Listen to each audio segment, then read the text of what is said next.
ಗಮನದ ಕೊರತೆ ಮತ್ತು ಅತಿಯಾದ ಚಟುವಟಿಕೆ, ಇಂಗ್ಲಿಷ್ನಲ್ಲಿ attention deficit hyperactivity disorder ಅಂತ ಹೇಳ್ತಾರೆ. ಮಕ್ಕಳಲ್ಲಿ ಮಾನಸಿಕ ಆರೋಗ್ಯ ಸಮಸ್ಯೆಗಳ ವಿಚಾರವಾಗಿ ಮಾತಾಡ್ತಾ ಒಂದು ಮುಖ್ಯವಾದ ಒಂದು ಕಾಯಿಲೆ ಅಂತಂದರೆ, ಎಷ್ಟೊಂದು ಜನ ಮಕ್ಕಳುಗಳಲ್ಲಿ ಸಾಮಾನ್ಯವಾಗಿ ಸಹಜವಾಗಿ ವಯಸ್ಸಿಗೆ ಸಹಜವಾದಂಥ ತುಂಟತನ ಮತ್ತು ಕುತೂಹಲ ಈ ನಡವಳಿಕೆಗಳಿರ್ತವೆ. ಆದರೆ ಕೆಲವು ಮಕ್ಕಳುಗಳು ಅದೇ ವಿಪರೀತವಾಗಿ ಆಗುತ್ತೆ.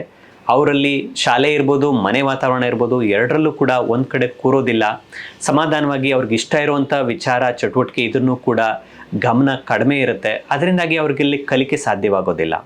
ಜೊತೆಗೆ ಆಗಾಗ ಶಾಲೆಯಿಂದಾಗಲಿ ಅಥವಾ ಮನೆಯಿಂದಲೇ ಎಷ್ಟೊಂದು ಸಲ ಕಂಪ್ಲೇಂಟ್ಸ್ಗಳು ಬರ್ತಾ ಇರುತ್ತೆ.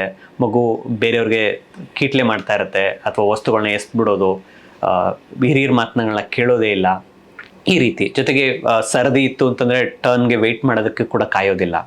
ಸೊ ಈ ಥರ ಇರಬೇಕಾದಾಗ ತಂದೆ ತಾಯಿಗಳಿಗಂತೂ ರೋಸ್ ಹೋಗ್ಬಿಡುತ್ತೆ ಈ ರೀತಿ ತೊಂದರೆ ಇದ್ದಾಗ. ಇದು ಗಂಡು ಮಕ್ಕಳಲ್ಲಾಗಲಿ ಹೆಣ್ಮಕ್ಳಾಗಲಿ ಕಾಣಿಸ್ಕೊಳ್ಬೋದು. ಗಂಡು ಮಕ್ಕಳಲ್ಲಿ ಹೆಚ್ಚಿನ ಸಂಖ್ಯೆಯಲ್ಲಿ ಕಾಣಿಸ್ಕೊಳ್ಳುತ್ತೆ. ಈ ರೀತಿ ಇದ್ದಾಗ ಇದಕ್ಕೆ ಔಷಧಿ ಮೂಲಕನೂ ಚಿಕಿತ್ಸೆ ಇದೆ ಮತ್ತು ನಡವಳಿಕೆ ಮೂಲಕನೂ ಚಿಕಿತ್ಸೆ ಉಂಟು. ಈ ರೀತಿಯಾದಂಥ ವಿಪರೀತವಾದಂಥ ಚಟುವಟಿಕೆ ಮತ್ತು ಗಮನದ ಕೊರತೆ ಮಕ್ಕಳುಗಳಲ್ಲಿ ಕಂಡುಬರೋದೇ ಆದರೆ ಅದನ್ನು ತಪಾಸಣೆ ಮಾಡಿಸ್ಕೊಳ್ಳಿ.